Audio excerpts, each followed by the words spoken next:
இப்போது பரபரப்பாக ஒரு செய்தி ஒன்று வெளியாயிருக்கு. அதாவது அண்ணனுக்கு உதவ முடியாது அப்படின்னு நடிகர் பிரபு சொல்லியிருக்கார் அப்படிங்கிற செய்தி தான் அது. ராம்குமார் அவர்கள், பிரபு அவர்களுடைய அண்ணன் வந்து நிறைய இடங்களில் கடன் வாங்கியிருப்பார் போல். இப்போ சமீபத்தில் கோர்ட் வந்து ஒரு உத்தரவு விட்டிருந்தாங்க, அன்னை இல்லத்தை முடக்கணும் அப்படின்னு சொல்லி.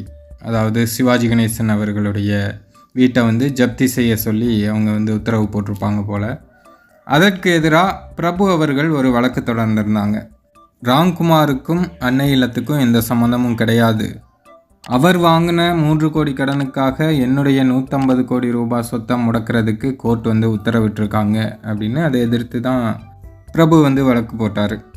அந்த வழக்கில் தான் நீதிபதி, இவர் உங்கள் அண்ணன் தானே, நீங்கள் அவருக்கு உதவலாமே அப்படின்னு கேட்கும்போது, அவர் நிறைய இடங்களில் கடன் வாங்கி வச்சுருக்காரு, அவருக்கு எங்களால் உதவ முடியாது அப்படின்னு பிரபு வந்து சொல்லியிருக்கார் அப்படின்னு செய்திகள்லாம் வெளியாயிட்டிருக்கு. இதை எதற்காக இப்போ பேசுகிறோம் அப்படின்னா, இந்த செய்தியை பார்க்கும்போது டக்குன்னு எனக்கு ஒரு விஷயம் தான் ஞாபகத்துக்கு வந்தது. தலைவர் ரஜினிகாந்த் அவர்கள் செய்த ஒரு காரியம்.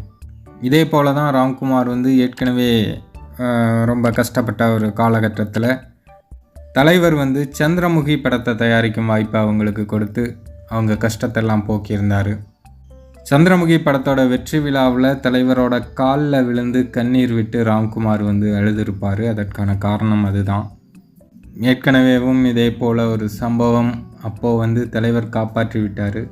ஆனால் இப்போது அவருடைய தம்பி பிரபுவே உதவ மாட்டேன் அப்படின்னு சொல்லியிருக்காரு. அப்படிங்கிறது தான் இப்போது ஒரு ஆச்சரியமான விஷயமா, ஒரு உருக்கமான விஷயமாக பார்க்கப்படுது. சரி, அது அவங்களோட குடும்ப சூழ்நிலை, அதுக்குள்ளே நம்ம தலையிட முடியாது.